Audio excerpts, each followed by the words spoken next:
성도 여러분 반갑습니다. 여러분은 성경 본문을 묵상하실 때 어떻게 묵상하십니까? 아마 대부분의 성도님들은 그 정해진 본문을 여러 번 읽고 그 속에서 무엇인가 새로운 의미가 있지 않을까 하는 마음으로 그 새로운 의미를 찾으려고 하실 것입니다. 그리고 내가 생각한 의미를 찾아서 우리의 삶에 적용하고 기도하는 이런 패턴의 묵상을 하실 것 같습니다. 여러분에게 그림 하나를 보여드리도록 하겠습니다. 자, 이 무늬는 도대체 어떤 것의 일부일까요? 이것을 보고 무엇이 떠오르시나요? 자, 생각하셨습니까? 그러면 이제 한번 전체를 보겠습니다. 전체를 알고 일부를 다시 보면 좀 더 구체적으로 이것이 어떤 것이구나 라는 것을 알고 그것을 묵상할 수 있을 것입니다. 그렇기 때문에 성경을 묵상할 때 중요한 요인 가운데 하나가 성경 각 권의 전체적인 그 핵심 주제가 무엇인가, 어떤 것을 핵심 주제로 보는가, 이것이 상당히 중요합니다. 물론 그 핵심 주제는 또 하나님이 주실 때마다 또 다시 볼 때마다 그 성경 속에서 새로운 주제들을 발견할 수 있을 것 같습니다. 자, 우리가 대청교회라는 이것에 대해서 한번 생각을 해보시죠. 먼저 대청교회를 어떤 관점에서 볼 것인가를 정해야 할 것입니다. 우리가 만일 대청교회 역사의 발자취를 핵심 주제로 잡는다면 대청교회를 설명해가고 생각할 때 70년 역사적인 관점에서 우리 교회를 설명하거나 이해하게 될 것입니다.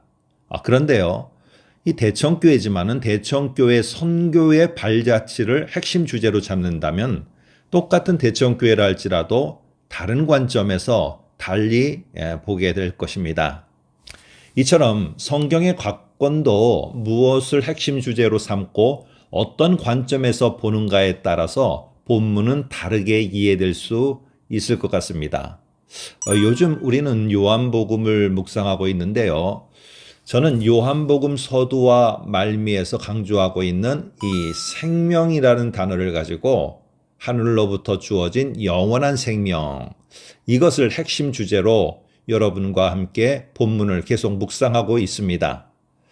이 부분에 대해서는 우리가 다음 시간에 좀 더 구체적으로 좀 살펴보도록 하고요.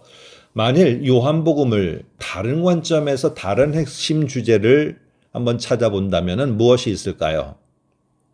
요한복음에는 유대교의 특징이 연속해서 언급되고 있는 것을 우리는 발견할 수 있습니다. 1장에는 혈통, 2장에는 성전과 정결법, 3장에는 바리새인인 니고데모가 암시하고 있는 율법, 그 후에는요, 초막절, 수전절과 같은 이 절기 등등등.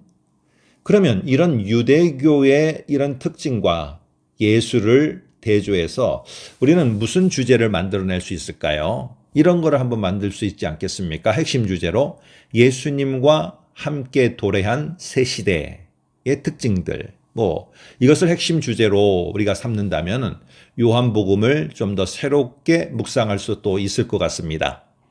새 시대 가운데 혈통으로 야곱의 자손이 된 것과 대조적으로 이제는 믿음으로 하나님의 자녀가 된다. 새 시대와 함께 예배의 핵심이 이전에는 예루살렘 혹은 그리심산과 같은 장소였는데 이제는 예배의 핵심이 영과 진리로 예배하는 자가 핵심이 된다는 것이죠. 또 새 시대와 함께 안식일, 유대교에서의 지켰던 안식일과 절기들, 이런 의식들은 모형이었고 그 모형들은 실제로 이제 예수님이 등장함으로 말미암아 실체이신 예수님이 거기에 중심이 된다. 이렇게 어떤 주제를 갖고 있느냐에 따라서 각 성경들은 또 각 성경의 본문들은 새롭게 볼 수 있게 될 것입니다. 우리가 한번 또 사도행전을 한번 생각해 볼까요? 사도행전의 핵심 구절은 아마 1장 8절일 것 같습니다. 오직 성령이 너희에게 임하시면 너희가 권능을 받고 예루살렘과 온 유대와 사마리아와 땅끝까지 이르러 내 증인이 되리라. 자, 이 핵심 구절에서 우리가 한번 땅끝이라는 것과 그 땅끝에 서 있는 사람들, 증인이라는 이것을 핵심 주제로 우리가 삼는다면은요, 이 사도행전을 이렇게 묵상해 갈 수 있을 것입니다. 사도행전에서 말하고자 하는 땅끝은 어디를 말하는가? 왜 성령은 사람들을 땅끝으로 인도해 가셨는가? 땅끝에 하나님의 사람들을 세워둔 이유가 무엇이냐 하는 것입니다. 그러면 땅끝에 서 있다라고 생각하는 하나님의 사람들은 어떻게 살아내는 것이 하나님의 사람다운 삶인가? 이렇게 사도행전을 땅끝과 땅끝의 증인으로 서 있는 사람들의 모습, 이런 핵심 주제로다가 성경 주제, 성경의 각 본문들을 이해해 갈 수 있을 것입니다.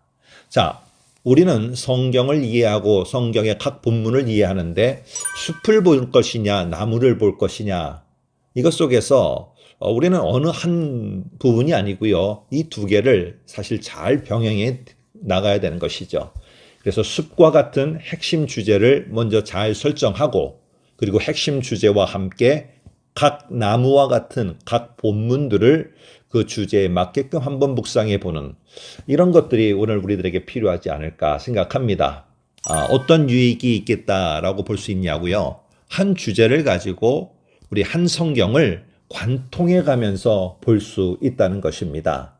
그러다 보면은 이 각 주어지는 본문을 그저 그 순간순간 내가 생각하는 대로, 내가 느끼는 대로 이렇게만 묵상하는 것이 아니라요.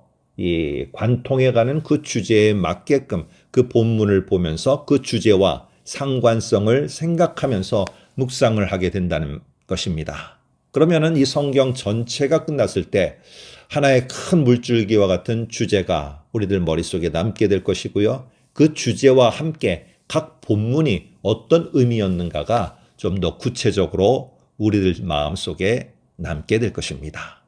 이제 핵심 주제와 함께 묵상하기, 다음 시간에는 핵심 주제를 먼저 잘 설정하고 한번 묵상해보는 시간을 갖도록 하겠습니다. 오늘도 승리하시는 성도 여러분 되시기를 간절히 소망합니다.